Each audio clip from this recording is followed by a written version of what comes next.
स्वागत है आप सभी का आपके अपने YouTube चैनल पर। दोस्तों, इस वीडियो में हम लोग एक नए जीएसटी और हिंदी ऑफिसर रिक्रूटमेंट की बात करेंगे। शायद आप सभी को कुछ लोग को आइडिया भी हो, उसके बारे में मैं आपको सारी जानकारी दे दूंगा। Senior Hindi officer and GST recruitment, ठीक है।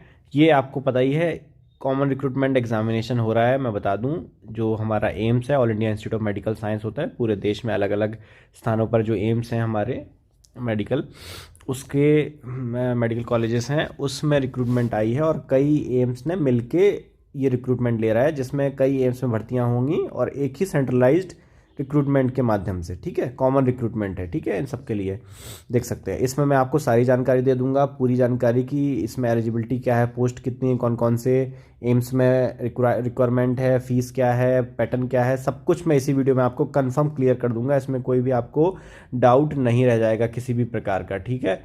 और थोड़ा प्रिपरेशन के बारे में भी मैं आपको बता दूंगा, और एसएससी सीएसटी जेएसटी कैंडिडेट को बता दूं कि हमारे यहाँ ट्रांसलेशन का एवेल्युएशन लगातार कोर्स चल रहा है, और आप लोग जो भी हैं हमारे नंबर पे कांटेक्ट कर सकते हैं और अपना बुक कर सकते हैं, ठीक है। 8882204026 पे आप लोग मैसेज करके बुक कर सकते हैं, ठीक है, अपना एवेल्युएशन। चलिए मैं आपको बताता हूँ इस वैकेंसी के बारे में। ये बहुत इंपॉर्टेंट वैकेंसी आई है, बहुत बढ़िया वैकेंसी आई है। सबसे पहले तो लास्ट डेट देख लीजिए, सबसे इंपॉर्टेंट चीज़ कि लास्ट डेट भाई 31 जनवरी 25 से 5 बजे शाम तक, पहली बात, ठीक है। और ओपन हो रही है, ओपन हो चुकी है ये 7 जनवरी 25 को, 31 जनवरी 25 तक है। और एक चीज़ आपको देखना होगा कि जो एग्ज़ाम है वो भी इनने टेंटेटिव लिख ही दिया है कि 26 फरवरी 25 से 28 फरवरी 25 तक। मतलब आप समझिए कि आपके पास बहुत ज़्यादा इस एग्ज़ाम के लिए समय नहीं है, समय कम है, तो आपको प्रूडेंटली अपने टाइम को यूज़ करना होगा, ठीक है। चलिए आगे बढ़ते हैं। अब मैं इंपॉर्टेंट चीज़ की तरफ ले चलता हूँ आपको। ये देखिए, ये सारे एम्स इसमें पार्टिसिपेट कर रहे हैं जो भी आपको दिख रहे हैं, लेकिन आपकी जो एसएसटी सीएसटी की जो सीनियर हिंदी ऑफिसर और जीएसटी की वैकेंसी है वो हर एम्स में हो, ये गारंटी नहीं है, ठीक है। मैं आपको बता देता हूँ, ये तो एज का फैक्टर है, एज नॉर्मल ही है, और ये जो रिलैक्सेशंस होते हैं गवर्नमेंट के वो हैं। चलिए आगे बढ़ते हैं। इसमें मेन इंपॉर्टेंट जो चीज़ें हैं वो आपकी मैं बता देता हूँ यहाँ पे। ओके, एक इम्पॉर्टेंट चीज़ इसमें है जो बहुत अजीब है और बहुत मतलब उतनी सही नहीं है कैंडिडेट्स के लिए। अब एक बच्चा कहीं ना कहीं, एक जो कैंडिडेट होता है गवर्नमेंट एग्जाम के लिए, वो इतना सक्षम नहीं होता है कि इतनी भारी भरकम फीस दे सके, पर पता नहीं इन्होंने इतनी ज़्यादा फीस क्यों रखी है। जनरल और ओबीसी कैंडिडेट्स के लिए ₹3000 इतनी हैफ्टी फीस रखी हुई है, और एससी एसटी और ईडब्ल्यूएस कैंडिडेट के लिए भी 2400 रुपये फीस रखी हुई है। बताइए, अब इतना महंगा फॉर्म, मतलब बड़ी अजीब सी बात है। गॉड नोज इतना ज़्यादा क्यों रखा है। पर्सन विद डिसेबिलिटीज़ को एग्जाम्प्ट किया है, बट बाकी कैंडिडेट के लिए मतलब I feel sad for them कि इतना ज़्यादा आप मांग रहे हो। ये बड़ी ही मतलब अजीब सी बात है ना। हालांकि ये लिखा हुआ है, application fee for SC ST candidate who appear in the examination will be refunded in their source account after declaration of result. मतलब एससी एसटी कैंडिडेट की जो फीस है वो रिफंड हो जाएगी, बाकी सबकी फीस तो लगनी है, ठीक है। चलिए आगे देखते हैं। डेट ऑफ एग्जामिनेशन लिखा हुआ है यहाँ पे क्लियरली, मैंने पहले भी बताया है कि 26 फरवरी 25 से 28 फरवरी 25 के बीच में ये होगी आपकी एग्ज़ाम डेट होगी, ठीक है। और आपको चलिए आगे बढ़ते हैं, 1 मिनट। एडमिट कार्ड भी आ जाएगा कुछ दिन पहले। लिखा है admit card will be issued 3 days before date of commencement of examination. Exam के 3 दिन पहले आपको एडमिट कार्ड मिलेगा, और लेकिन सिटी और स्टेट, मतलब कहाँ आपका शहर और किस राज्य में होगा, वो 7 दिन पहले एडमिट कार्ड के आपको पता चल जाएगा, ठीक है। चलिए अब आगे बढ़ते हैं। अब ये पैटर्न दिया हुआ है, ठीक है। Duration of exam shall be of 90 minutes, 90 minute का होगा। और आप देख सकते हैं 100 MCQ और 400 mark with 4 alternative for each question, where each question will be 4 marks, ठीक है। ये सब दिया हुआ है, ओके। अब इसमें इंपॉर्टेंट ये है कि question paper will be divide into 5 sections each of 18 minutes duration, ठीक है। 5 सेक्शन होंगे। सेक्शन जैसे मान लेते हैं ABCDE, 5 सेक्शन हो गए, और सब में समय क्या है 18 मिनट। इसमें भी 18, इसमें भी 18, इसमें भी 18, और इसमें भी 18, ठीक है, okay. Where each section will contain 20 question, सब में 20 सवाल, 18 मिनट, 20 सवाल, 20 सवाल, 20 सवाल, 20 सवाल और 20 सवाल। तो जब आप इसको जोड़ेंगे तो आपका 90 मिनट का पेपर हो गया और 100 सवाल हो गए, ठीक है। और ये 100 क्वेश्चन हो गए, और टाइम कितना टाइम हो गया 90 मिनट, ठीक है। और 400 मार्क्स हो जाएंगे, है ना, 400 नंबर हो जाएंगे इसके, ठीक है। बता दिया मैंने सारी चीज़ें आपको कि पैटर्न ऐसा होने वाला है, ठीक है। और एक सेक्शन के बाद वो सेक्शन चला जाएगा, ऐसा नहीं है कि एक ही टाइम पे आपको सारे सेक्शन दिखेंगे। ए सेक्शन आया, उसके बाद ये आपको 18 मिनट का टाइम मिलेगा, फिर ये सेक्शन चला जाएगा, दोबारा आप इस सेक्शन में नहीं जा पाओगे। उसके बाद बी सेक्शन आएगा, बी सेक्शन आप अटेम्प्ट करो, जितना हो सके सही करो, गलत करो, क्वेश्चन टिक करो, उसके बाद बी चला जाएगा तो फिर बी को दोबारा नहीं जा पाओगे। ऐसे 1 बाय 1 सारे सेक्शन में आपको जाना होगा और क्वेश्चन सॉल्व करने होंगे, ठीक है। चलिए अब देखिए, अब इसमें एक और क्रक्स है जो शायद आपको कई लोग ना बताएं कि 1/4 मार्क्स की नेगेटिव मार्किंग भी है इसमें, है ना। मतलब अगर एक क्वेश्चन पे आपको 4 नंबर मिल रहे हैं तो -1 होगा नेगेटिव, अगर वो गलत हो गया तो, ठीक है। और the qualifying marks will be 40% for UR और EWS, 35% for OBC and 30% for SC ST।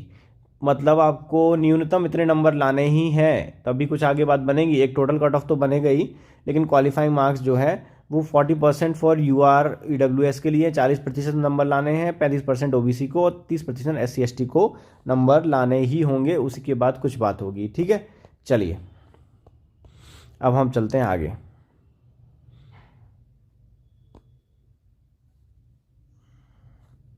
अब हम आपको ले चलते हैं अगली जगह पे, जहाँ पे हमें क्या करना है, 1 मिनट। हमारा देखिए जूनियर हिंदी ट्रांसलेटर के बारे में दिया हुआ है, जिसमें हमारा पोस्ट का नाम, इंस्टीट्यूट, एज लिमिट, पे लेवल और क्वालिफिकेशन दी हुई है। लगभग ही SSC GST CST की तरह क्वालिफिकेशन ही है। आप देख सकते हैं मास्टर डिग्री मांग रखा है, और इसके अतिरिक्त एंड में लिखा हुआ है रिकॉग्नाइज्ड डिप्लोमा और certificate course in translation from Hindi to English and vice versa, और 2 years experience of translation work from Hindi to English and vice versa in central और state government including government of India. मतलब या तो आपके पास diploma या certificate होना चाहिए या फिर 2 वर्ष का अनुभव होना चाहिए। इन ऊपर वाली कंडीशंस में से कोई एक कंडीशन, ये 1 2 3 4 5 कंडीशन में से कोई एक, और इसके अतिरिक्त आपको ये नीचे वाली कंडीशन भी फॉलो करनी पड़ेगी, ठीक है। चलिए, एक एम्स कल्याणी हो गया, ये एम्स नागपुर हो गया, GST की पोस्ट है इसमें, और एम्स पटना हो गया, इसमें भी GST की पोस्ट है। एम्स रायपुर में भी GST की पोस्ट है, ठीक है। आप देख सकते हैं GST, ये जो central armed police forces institute of medical sciences CAPFIMS में भी है। और आप यहाँ पे देखिए थोड़ी सी एलिजिबिलिटी में चेंजेस हैं हल्के से, वो आप देख सकते हैं, ठीक है। प्लस मतलब दोनों होना चाहिए follow. Master's degree of recognised university in Hindi और English with Hindi and English as a main और elective subject at the degree level, और इसके साथ आपको रिकॉग्नाइज्ड डिप्लोमा और सर्टिफिकेट कोर्स इन ट्रांसलेशन चाहिए Hindi to English and vice versa, या फिर 2 वर्षों का अनुभव चाहिए, ठीक है। और एम्स न्यू दिल्ली में आप देख सकते हैं JTO की पोस्ट है, 30 साल तक की एज लिमिट इसमें दी गई है। और देखिए एलिजिबिलिटी है इसकी, और इसमें देखिए एम्स पटना में सीनियर हिंदी ऑफिसर की पोस्ट है जो लेवल 7 की है, ठीक है। एलिजिबिलिटी लगभग GST की तरह ही सेम ही है। सीनियर हिंदी ऑफिसर ऋषिकेश में भी है, लेवल 7 की है, ये एलिजिबिलिटी इसकी दी हुई है, आप सब देख सकते हैं, ठीक है। तो ये मैंने आपको इसके एलिजिबिलिटी बता दी है। अब हम लोग आप आगे चलते हैं। एक और चीज़ मैं आप सबसे डिस्कस कर देता हूँ, वो भी आप लोगों के लिए बहुत इंपॉर्टेंट है। आपके लिए ये आ गया, ये देखिए, ये आपके कैटेगरी वाइज पोस्ट हैं जो GST के और सीनियर हिंदी ऑफिसर के, वो दिया हुआ है। Junior Hindi translator AIIMS Kalyani में 1 UR की वैकेंसी है, तो एक ही है बस, ठीक है। जूनियर हिंदी ट्रांसलेटर एक एम्स नागपुर में 1 UR की वैकेंसी है, just 1 vacancy. Junior Hindi translator AIIMS Patna में 2 वैकेंसी है, UR की सिर्फ 2 वैकेंसी है, ठीक है। इसके बाद junior Hindi translator AIIMS Raipur में 1 वैकेंसी है, 1 UR की है, बस एक ही सिंगल वैकेंसी है।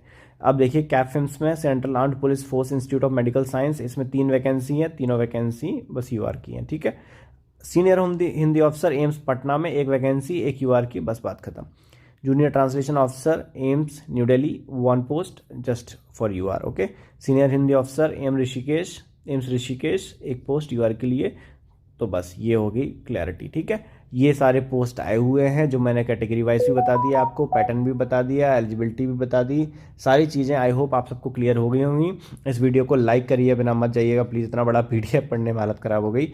और इसमें आपको चैनल को सब्सक्राइब भी कर ही देना है। और कोई अगर ट्रांसलेशन से रिलेटेड कुछ भी हो तो आप हमारे उस चैनल पर देख सकते हैं कि मैम लगातार क्लासेस ले रही हैं, उनको जाके देखिए, फ़ायदा उठाइए फ्री क्लासेस का, और फ़ायदा उठाने के बाद लिखिए, ठीक है। और लिखिए और लिख के उसको चेक करवाइए, एवेल्यूएशन करवाइए। आप कहीं से भी करवाइए, मैं यहाँ ये नहीं कहता हमारे यहाँ से ही करवाइए, कहीं से भी करवाइए जहाँ से आपको ठीक लगे, जहाँ से आपको मन हो, और एवेल्यूएशन कराने के बाद ही आगे बढ़िए। क्योंकि हम कहीं ना कहीं खुद से चेकिंग करते रहेंगे चीज़ों की और लिखते रहेंगे, दैट इज़ नॉट गुड। आप पाएंगे कि बहुत सारे लोग ये कहते हैं कि हमने अच्छा लिखा था पर मेरे मार्क्स कम आ गए, मेरे ये हो गया, मैंने अच्छा लिखा था पर फिर भी मेरे इतने कम नंबर क्यों आ गए। तो वो 2-4 नंबर का जो फासला है ना, वो आपको सिलेक्शन और रिजेक्शन में डिफरेंस क्रिएट करवा सकता है। इसीलिए always take expert help, professional help, ताकि आपका जो भी कंटेंट हो वो चेक हो सके, उसमें मार्किंग हो सके। हम लोग उसको प्रॉपरली रीड करते हैं, एक एक लाइन, एक एक वर्ड रीड करते हैं, और जो भी आपकी मिस्टेक्स होती हैं वो आपको बताते हैं। हम लगातार, हमारा जो बच्चे हैं अलग अलग, उनसे आप पूछ भी सकते हैं कुछ हमारे चैनल के, तो आपको हमारे बारे में रिव्यू मिल जाएगा। तो ठीक है, please subscribe to the channel, like the video, and thanks for watching. Thank you all.